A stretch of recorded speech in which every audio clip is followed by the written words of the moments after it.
मेरा नौकर मुझे इग्नोर करता था। मैं इसको अपनी तरफ खींचने की कोशिश करती थी, लेकिन वो मुझसे दूर भागता था। एक दिन मैंने इसकी भी बेहोशी की दवा पिला दी। फिर इसके साथ मेरा नाम रुसाना है। मेरी उम्र इस वक्त 33 साल है। मैं बहुत ही प्यारी और खूबसूरत जिस्म की मालिक हूँ। मेरे जिस्म बड़ा ही प्यारा और गुरमटोल सा है और नरमन नरम भी था। यूँ आप कहें कि मेरे जिस्म पर अगर कोई हाथ लगाता तो ऐसे ही महसूस होता, जैसे मिलाई पर हाथ फेर रहा हो। मेरा ताल्लुक बहुत ही अमीर घराने से है। मेरा शोहर बहुत बड़ा बिजनेसमैन है, लेकिन इसके पास इतना टाइम नहीं कि मैं एक तरफ तवज्जो कर सकूं। और मैं पूरी जवानी अरूज पर थी। मेरी अभी तक 32 बहारें देख चुकी थी। अभी 33 से गुजर रही हूँ। इसलिए मुझे हर चीज़ की बड़ी तलब होती थी। लेकिन शौहर के पास इतना टाइम ही नहीं होता था। मैं बंद रहती थी और अपने शौहर को हर तरह की अदा दिखाती थी। लेकिन इनकी बिजनेस की टेंशन की वजह से इस चीज़ का बिल्कुल भी ख्याल नहीं था कि मेरी भी कुछ ज़रूरियात हैं। वह मेरी ज़रूरियात का बिल्कुल भी ख्याल नहीं रखा करता था। इसलिए मुझे अपनी की प्यास बुझाने के लिए एक घर के मर्दों को देखना पड़ता था। दरअसल हमारे घर में एक नौकर हुआ करता था जिसका नाम आजम था। आजम इतना ज़्यादा खूबसूरत और जवान था कि कोई भी लड़की इसकी तरफ देखे, वह फ़ौरन से पहले मोम हो जाए। लेकिन वह इतना पक्का था कि वह किसी की तरफ आँख उठाकर भी नहीं देखता था। इसका अपने ऊपर इतना रौब था कि कोई जो मर्जी इसके साथ कर ले या इसे कहे, वह अपनी जगह से एक सेकंड के लिए भी नहीं हिलता था। दरअसल वह शादीशुदा था। मेरे घर में एक क्वार्टर में रहता था। मैं इसको भी इतनी तरफ माइल करने की कोशिश करती थी, लेकिन वो मुझे इग्नोर करता था। मुझसे यह बात बिल्कुल भी बर्दाश्त नहीं हो रही थी। कैसे कैसे हो सकता है कोई मुझे इग्नोर करे कर जाए, क्योंकि मैं भी खूबसूरती के अरूज पर थी और वह भी कुछ काम ना था। लेकिन जो बीवी थी वो काली कल्टी सी, वह बिल्कुल अच्छी नहीं थी। वह इसके अलावा किसी और की तरफ बिल्कुल नहीं देखा करता था। मुझे इस बात से बहुत जैसी होती है कि मैं इतनी खूबसूरत हूँ। मेरा शोहर मुझे देखता तक नहीं और ना ही मेरा नौकर देखता है। लेकिन यह मुझे शक्ल सूरत में भी अच्छी नहीं, ज़्यादा पढ़ी लिखी भी नहीं, और फिर भी इसका शोहर इससे इतनी मोहब्बत करता है। खैर, मैंने एक दिन आजम की बीवी को अपने कमरे में बुलाया। इससे पूछा कि ऐसा तुमने क्या किया कि तुम्हारा शोहर किसी की तरफ देखता नहीं। मेरी बात सुनने के बाद मुस्कुराने लगी कि मालकिन, मेरी अदा ही ऐसी है कि मेरा शोहर किसी और की तरफ देखने का सोच भी नहीं सकता। मुझे यह बात सुनने के बाद और भी जैसी होने लगी। कैसे कैसे हो सकता है ना कि देखने में खूबसूरत है और मर्द तुम्हारी खूबसूरती की तरफ होता है। मैं इतनी खूबसूरत हूँ तो मेरी तरफ को क्यों नहीं देखता? अगर मैंने इसकी पीठ को नीचे दिखाने के लिए पूछा कि तुम कहाँ तक पढ़ी लिखी हो, कहती है, मालकिन मैं तो कभी स्कूल भी नहीं गई।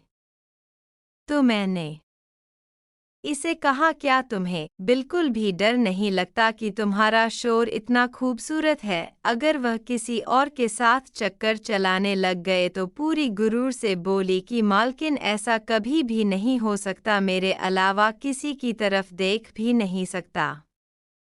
खैर मैं गुस्से से लाल होने लगी और मैंने फौरन से पहले को वहां से भेज दिया और अब मैंने फैसला कर लिया कि जाए नाक से की जाने वाली आवाज़ कोई मर्जी हो जाए, मैं नौकर को अपने बिस्तर पर लाकर ही छोड़ूंगी।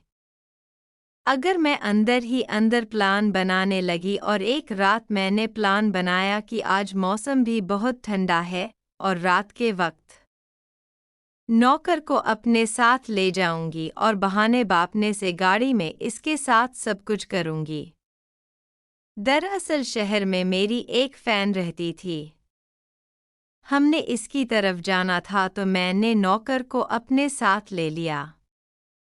वो पहले मान नहीं रहा था, लेकिन जब मैंने इसको गुस्से से कहा तो मेरी बात को टाल नहीं सका और फौरन मान गया और मेरे साथ आके गाड़ी में बैठ गया।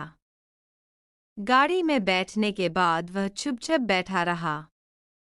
मैं गाड़ी भी चला रही थी और साथ में इसका हाथ पर हाथ लगाने की कोशिश कर रही थी। मैं उसका हाथ पकड़ना चाहती थी लेकिन वो बिल्कुल शीशे के साथ चिपक कर बैठा हुआ था और मेरी तरफ ध्यान भी नहीं दे रहा था। मेरा सारा ध्यान इसमें था और ड्राइव भी मैं कर रही थी।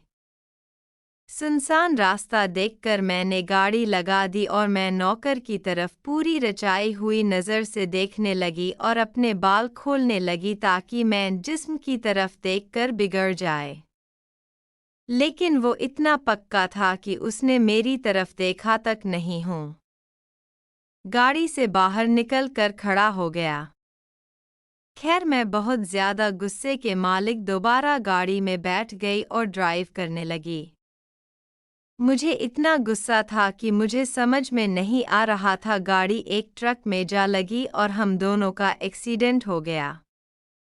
मैं होश में आँख से इस वक्त खुली जब मैं पट्टियों में लिपटी थी और देखने के बाद मुझे लगा मैं इस दुनिया से रुखसत हो चुकी हूँ। इतने में डॉक्टर हमारे कमरे में आया और आकर कहने लगा कि परेशान ना हो, हॉस्पिटल में आपका एक्सीडेंट हुआ था, इसलिए मैंने आपको इंजेक्शन लगाने के लिए आया हूँ। इतने में मेरे शोर भी कमरे में आकर उसने बताया कि तुम्हारा एक्सीडेंट होने के बाद मुझे कॉल आई थी। इस वक्त मैं भी पहुंच गया हूँ और तुम्हें ज़्यादा चोट नहीं आई। इस बेचारे का तो बहुत बुरा हाल है। मैंने पूछा किसका? क्योंकि मैं भी कोई भूल चुकी थी कि आजम भी मेरे साथ था। मेरे शहर ने बताया कि आजम की तो बेचारे की टांग ही टूट गई है। वो 3-4 महीने चलने फिरने के काबिल नहीं रहा। मुझे इस पर बहुत तरस आया और मैं इसके कमरे में चली गई इसका हालचाल पूछने के लिए। इसने मुझे देखकर मुंह दूसरी तरफ कर लिया। मुझे बहुत दुख भी हो रहा था और शर्म भी आ रही थी कि मैंने गरीब के साथ क्या कर दिया। खैर मेरे सर पर जुनून अभी भी सवार था। मेरे पास मौका था। मैं इसका सारा खर्चा उठाकर हम पर हमती पर बटोर करके 3 महीने तक इसकी रिकवरी में लगी रही। मैंने शहर के गैंग से महंगे डॉक्टर बुलवाकर इसका इलाज करवाया। जितना भी इलाज पर खर्चा हुआ सारा मैंने उठाया ताकि मैं अपने मकसद में कामयाब हो जाऊं। लेकिन महीने के बाद वो भी तंदुरुस्त हो चुका था। फिर एक रात मैंने इसको अपने कमरे में बुलाया। मेरी आवाज़ सुनकर पिघल चुका था और मेरे कमरे में भी आया। मेरे पास खड़ा हो गया। मैं बिल्कुल तैयार थी कि मैं अपना काम शुरू करूं। अपने बाल बांध रही थी और नीचे बैठने लगी। इतने में वो बोला कि तुम्हारी जैसी बेवफा औरत मैंने आज तक नहीं देखी। तुम बहुत ही बेवफा हो। तुम आज तक अपने शोहर की नहीं बन सकी, तो मेरी क्या खाक बनोगी? इसकी बातों ने मुझे चिकनाचूर कर दिया और मैंने इसको अपने कमरे से निकाल दिया। इसके बाद वो हमारा घर छोड़कर चला गया और मेरी भी आंखें खुल गई। इसने मुझसे ऐसी सी बातें कही जो मैं आपको बता भी नहीं सकती। मुझे बहुत शर्मिंदगी हुई कि मैं एक नेक और शरीफ लड़की से क्या कुछ करने का सोच रही थी और मैंने फैसला कर लिया कि अल्लाह ताला से तौबा भी कर ली। मैं आज के बाद ऐसा कदम उठाने के बारे में सोचूंगी भी नहीं और अब मैं सुधरने लगी थी। नेक्स्ट चैनल को लाजमी सब्सक्राइब करें। शुक्रिया।